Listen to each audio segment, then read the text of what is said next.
Well, I think it's really important that we understand that when we leave school, that much of what we do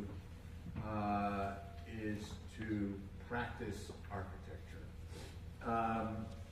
And very little of what we do is to be dealing with the project of architecture, even though school trains us, in the most part, to deal with projects, we deal with practice. As a matter of fact, I would argue that 90% of my time and 90% of my work deals with the practice of architecture. That doesn't say that one is better than the other. I want to merely articulate that there is a difference. And I first want to define what the difference is. If you have a project, excuse me, I need to, it's always sniffling, excuse me. If you have a project, it is, in the definition that I want to make, the architect who defines the world around him or her.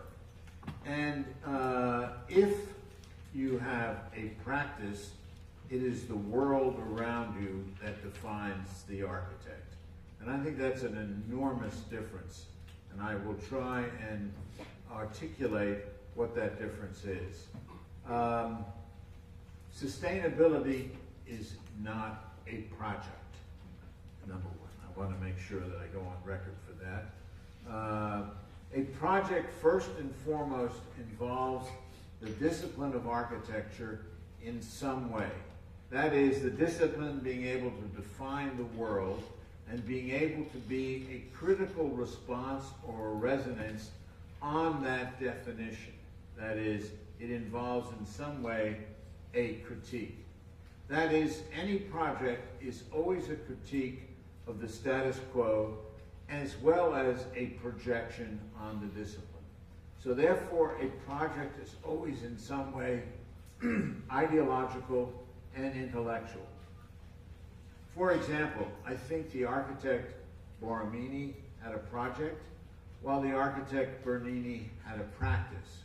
Now, Bernini was in fact the most powerful architect in the world at his moment in time, and Borromini just had a few buildings to do. In fact, Borromini, who was the one that had a project, was so upset by Bernini that he ended up killing himself. So obviously, a project, as far as an architect may be concerned, may not necessarily be a good thing to have. It certainly does not give you power in the sense that Bernini had power, or as someone like Philip Johnson had power. For me, he was the second most powerful architect in history, yet he had a practice, never a project. To get closer to home, though, I would argue that two architects of the generation just before me, Aldo Rossi had a project, James Stirling had a practice. Robert Venturi has a project, Skidmore, Owings and Merrill, IMP, KPF have practices. I don't try and weight them in any way at all, but rather to say that the histories of architectures, the one that we all study, the people that we all go to see, for the most part, are the people that we know had a project. In other words, history picks out the people that had a project.